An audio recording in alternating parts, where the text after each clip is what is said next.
La vida no se trata de encontrarte a sí mismo, la vida consiste en crearte a ti mismo.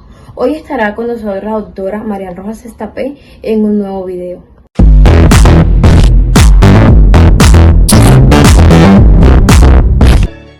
Os podéis imaginar la cantidad de libros, lo que se ha escrito, lo que se ha dicho sobre la felicidad. Pero es que a día de hoy la felicidad es el gran tópico. Todo el mundo la anhela, todo el mundo lo desea y, sin embargo, muy poca gente se considera feliz. Nosotros en la consulta, cuando nos viene un paciente nuevo, llegamos y bueno, pues nos metemos en su vida. Cuéntame qué te pasa, cómo te sientes, cómo estás, y vamos pues entrando en las profundidades de esa persona. Y a mí, desde hace ya bastante tiempo, la gente viene y me dice: Isabel, tengo depresión. Entonces a mí al principio decía, bueno, pues qué alegría, ya me hacen el trabajo, yo ya ni diagnosticar casi. Sin embargo, me he dado cuenta que no es así. Lo que la gente llama depresión es que no son felices. Lo que está pasando a día de hoy en la sociedad es que la gente no es feliz. Y lo que os decía, ¿qué es la felicidad? La felicidad no es algo estático, no es esto, sino que es muy dinámico. Y ese dinamismo es a lo largo de toda la vida. La felicidad es lo que nos pasa, pero sobre todo la interpretación que nosotros hacemos de lo que nos pasa. Nada tiene que ver la visión que pueda tener un médico, un periodista o un sociólogo o un psicólogo de una actuación que puede ocurrir. De hecho, si hay un accidente, cada uno de estos 4 perfiles muy probablemente contará ese accidente de forma totalmente distinta. Y la felicidad es esto, es la interpretación que nosotros hacemos de lo que nos pasa, sabiendo que, sí o sí, tenemos que vivir en el presente. Y este es el grandísimo problema que está pasando a día de hoy. Es decir, cada vez vivimos más en el futuro. Y la felicidad es estar instalado en el presente, habiendo cerrado las heridas del pasado, y porque todos tenemos heridas, y saber aceptarlas, y mirar hacia el futuro. ¿Qué pasa? Que vivimos en el siglo XXI y es la sociedad del ayer, es decir, todo lo queremos para ayer. Vivimos en una sociedad que es lo más rápido que se haya visto nunca. Entonces, ¿qué ocurre en esta sociedad? Que no nos permitimos parar, no nos permitimos estar en lo que estamos. Nosotros en la consulta, en muchísimas ocasiones, tenemos que decirle a los pacientes: tienes que parar, tienes que aprender a estar en lo que estás haciendo. Desde disfrutar de una ducha, disfrutar del café de la mañana, disfrutar del periódico, disfrutar de tus hijos aunque coman mal y estés desesperada porque no pueden comer, pero aprender a parar. También tenemos que tener en cuenta que, como vivimos en una sociedad que es de cara para afuera, esto suele costar mucho. Y no solo cuesta mucho, sino que también se tiene muy en cuenta en las comparaciones. Entonces, llegamos a un extremo en donde vivimos siempre con ganas de hacer más. Es lo que se llama a día de hoy la cronopatía. Es decir, estar constantemente con la necesidad de aprovechar el tiempo, de que todo mi día haga cosas y esas cosas tengan una función. Por tanto, decir, no, tengo que parar, tengo que saber disfrutar del momento, habiendo, insisto, superado el pasado y, sobre todo, mirando hacia el futuro. Y una vez que tengamos un poco asentado que esto es lo que nos va a hacer sacar lo mejor de nosotros, nosotros en la consulta somos mucho de pequeñas pinceladas, pongo aquí lo que yo llamo una ecuación de sacar lo mejor de ti. Vamos a irlo desgranando, pero quiero que penséis todos vosotros a día de hoy qué cosas os hacen felices. La primera de todas es la que nosotros llamamos el proyecto de vida. Decía Séneca: no hay viento favorable para una persona que no sabe a dónde va. Y el proyecto de vida es esa idea, ese camino que yo he trazado en mi vida, o que yo he empezado a pensar que podría hacerme feliz y podría ser, bueno, pues un poco los hitos de mi vida. Y nosotros siempre hablamos de 4 puntos fundamentales: el amor, el trabajo, la cultura y la amistad. De todos ellos podríamos hablar largo y tendido, pero sí es verdad que me gustaría que fuésemos un poquito desgranándolas. Lo primero de todo, el amor. Y el amor a mí me gusta dividirlo en 4. La primera de todo es el amor a uno mismo. Qué importante es la autoestima. Y la autoestima es fundamental en nuestra vida porque nos hace tirar para arriba o tirar para abajo. Y en esto es importantísimo primero conocerse. Yo tengo muchísima gente en la consulta que me dice: no, si yo ya sé perfectamente cómo soy. pasadas 2 sesiones dices, bueno, entre lo que tú pensabas y lo que realmente eres no tiene nada que ver. Entonces, el ser humano nos tenemos que conocer y tenemos que conocer las cosas buenas y las no tan buenas, porque somos humanos. Entonces, importantísimo conocerse. Y una vez que nos hemos conocido, empezar a comprendernos. Mi padre dice una frase que a mí me gusta mucho, que es: comprender es aliviar.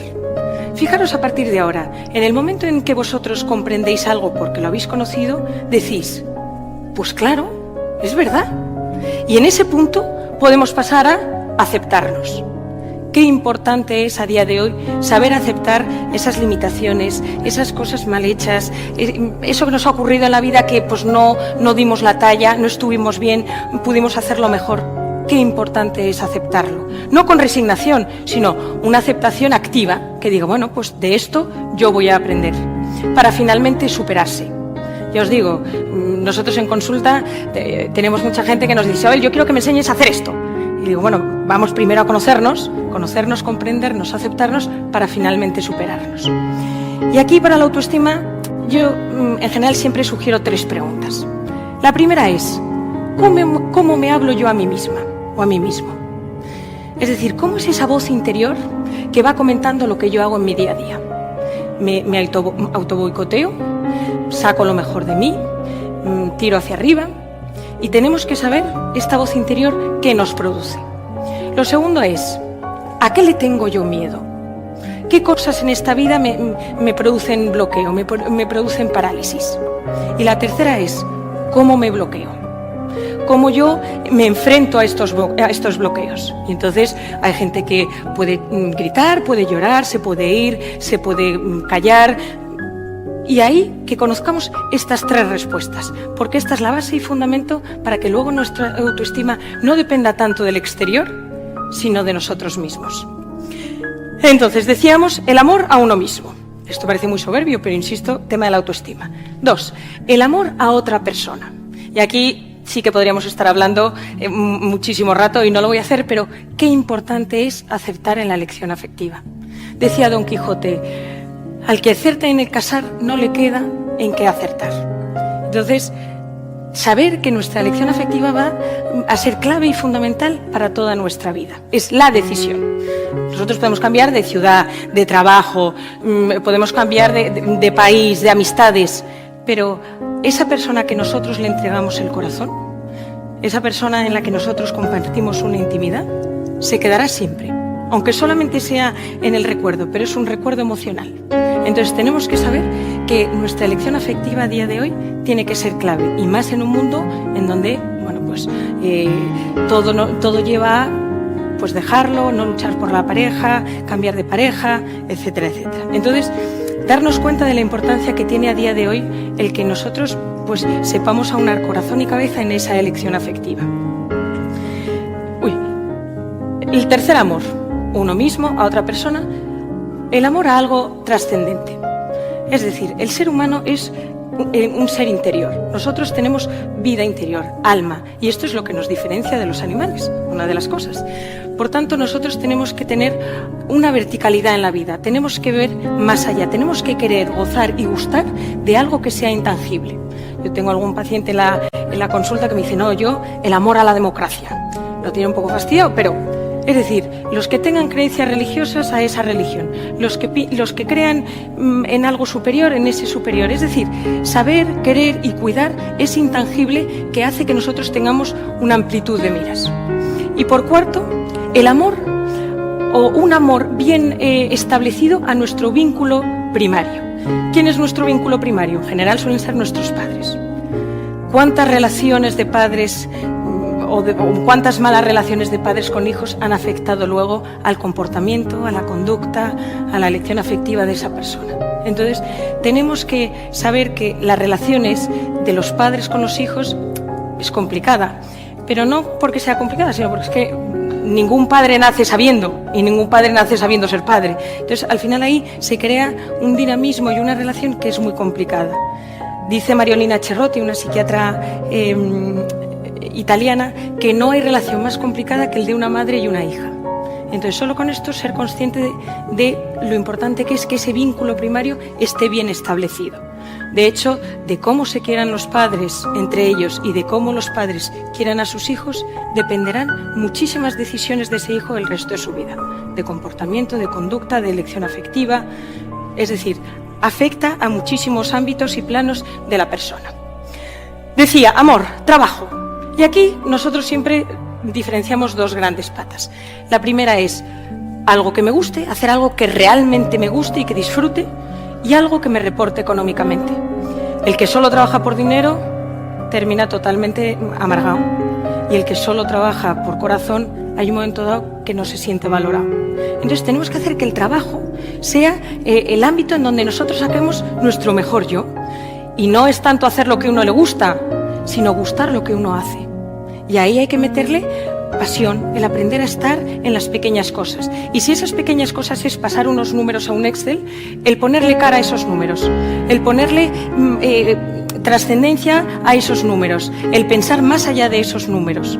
Digo los números como puede ser en el ámbito médico, en el jurídico, los abogados, lo que sea. Pero el saber que ahí hay que meter mucho corazón, porque nosotros pasamos entre un 60 y un 73% de nuestro tiempo trabajando. Lo tercero es la cultura. La cultura es amplísima, es decir, es todo y al mismo tiempo es nada. Yo siempre digo que la cultura tiene dos patas: saber algo sobre todo y todo sobre algo. Y si además ese todo sobre algo no es de nuestro trabajo, entonces nos hace personas mucho más completas. ¿Y qué es saber algo sobre todo? Que no puede ser que a día de hoy no sepamos un poquito de historia, un poquito de literatura, algo de música, algo de vinos, algo de decoración, algo de cocina. El ser humano tiene que conocer, tiene que gustar el conocimiento. Y la cultura es lo que nos abre luego a tener hobbies, a disfrutar de la vida, a sacar parte de nuestra creatividad, es decir, de utilizar todo nuestro hemisferio derecho. Y esto va muy de la mano con la amistad. Qué gran problema el de la amistad a día de hoy.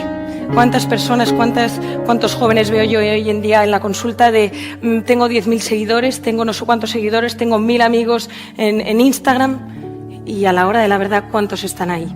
Vivimos en una sociedad en donde no se conecta el tú a tú. Nosotros estamos mucho más cómodos con una pantalla. Entonces tenemos que volver a conectar con nuestros amigos.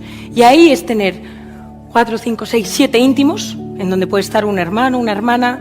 Yo no recomiendo que esté un padre, y un pool de 50, un número aproximado, de conocidos, y de quedar, y de sabiendo que hay que trabajar la relación, y sabiendo que a día de hoy todo nos llama a mejor no quedo, mejor me quedo en casa, mejor, y ahora con el coronavirus muchísimo más. Entonces, saber trabajar muchísimo la amistad. La amistad es el plato fuerte de la vida. Hemos llegado al final de este podcast. Si te gustó, dale me gusta, comenta y comparte. Y recuerda, di lo que sientes o esos silencios te harán ruido toda la vida.